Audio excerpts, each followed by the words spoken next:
medicine, they do this. They talk about emphysema plus bronchitis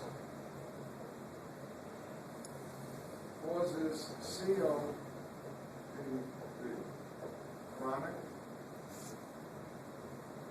obstructive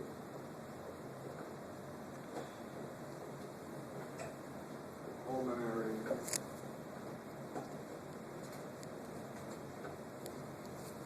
disease or disorder.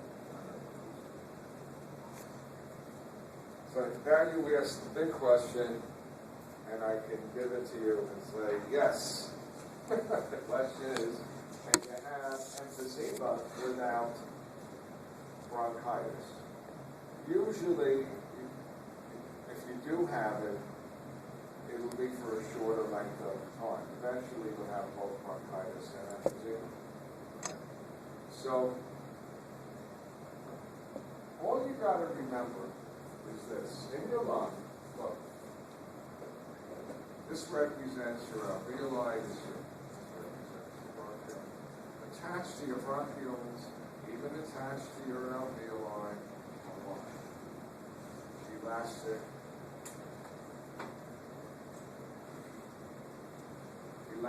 fibers.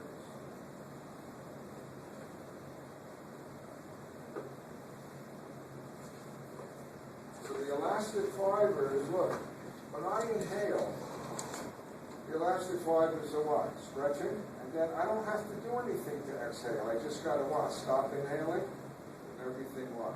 Snaps back. What is the key to emphysema?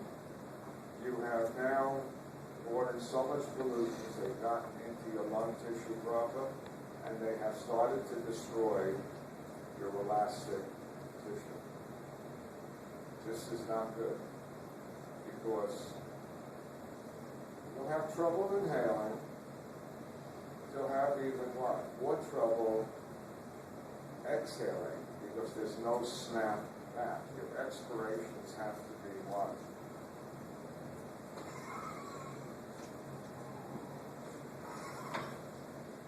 Because without the elastic tissue, when you exhale, your bronchioles are going to get what? Smaller and smaller, without any what? Enough elastic tissue trying to keep them what? Open.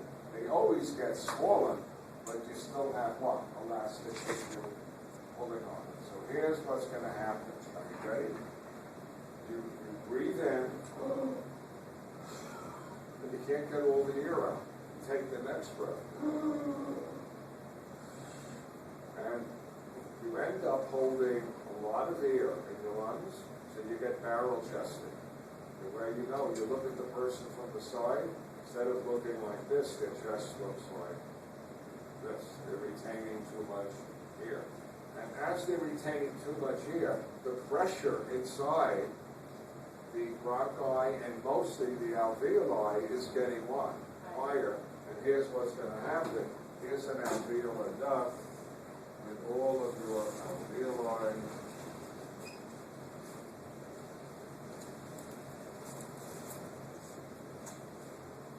I always like to tell you there's a little hole. And if the pressure in here gets really high in all of these alveoli, you're going to end up with this. You're going to break, you're going to bust the septums in between the alveoli from the high pressure. You all see it? And when you do that, you reduce the surface area around. You have a decrease in surface area, and you can't get what? Adequate exchange of gases. Now comes the killer. If you can't get adequate exchange of gases, you are having trouble getting oxygen. So that you've seen people with the tubes walking around with a tank of oxygen. So that'll feed you oxygen, but here comes the two problems. You're having trouble getting rid of CO2. One of the things, your blood CO2 goes up. You with me? And remember, it's the CO2 that gets into the medulla. And after a while, you know what your medulla says? Oh, the CO2 got converted to acid in the medulla, and it's there all the time, no matter what. So the medulla starts to ignore it. It says I'm now getting used to what? The higher amount of acid, and your cycle, 2 seconds inhalation, 3 out, changes. It goes to maybe 2 seconds in, 5 seconds out, 8 seconds out. In other words, you're going to go from what? 12 breaths a minute to 6, unless you what? Intentionally what? Inhale and exhale. And as the pH gets lower and lower, you're going to start to what? Notice the pH drop in your blood as well. It's not going to be 7.2 to 7.4. It's going to be 7, 6.9. And what will eventually probably kill you is you go into acidosis, gets too low the pH, and you go into coma. Acidosis causes coma, and you die. And what's the only thing they can do? In some cases, they can do a lung transplant. Not that it's not easy, not so successful. If you have early emphysema, what they would like to do is, let's say you have emphysema in one part of your lung, but not the lower lobe. They may cut away the what? Upper lobe. Why? They'd rather bring more air to the lower lobe. Why waste it trying to get into the upper lobe? I mean, you're fighting it anyway, because the bronchioles are what? Constricted, and that causes the blood vessels to constrict. Remember, they're matched. If you have low air, vessels constrict, and therefore the heart's going to what? Work harder. You get right ventricular hypertrophy, or pulmonal, under all that. Folks? So, anyway, there's your condition, okay? They ask you on boards, what are some of the things that you would expect in emphysema? You would expect what? Right ventricular hypertrophy, right? Because you're getting less air in some parts of the lung. And therefore the vessels are what? Constricted. You're getting more resistance. And the right ventricle what? Has to contract with more force. Remember that? Force blood into the lung. You're going to get what? Acidosis, right? Because you can't get rid of the CO2. Acidosis leads to coma.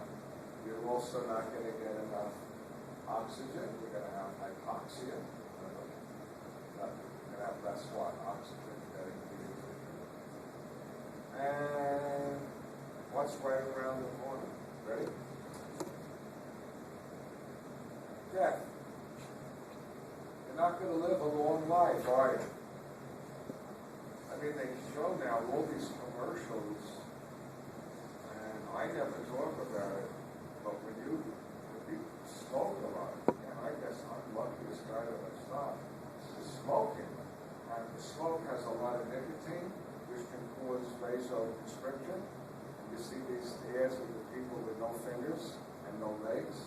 What happened? They were very sensitive. They weren't typical. They got such bad vasoconstriction, their limbs didn't get enough oxygen, and their fingers died, and their legs died. And I mean, these are horrible commercials, but maybe that's what people need. Remember the guy with the throat cancer? Takes a shower with the rag. Why? Because if water gets into that hole, it goes into his lung. I wish somebody showed me those when I used to smoke. And when I smoked,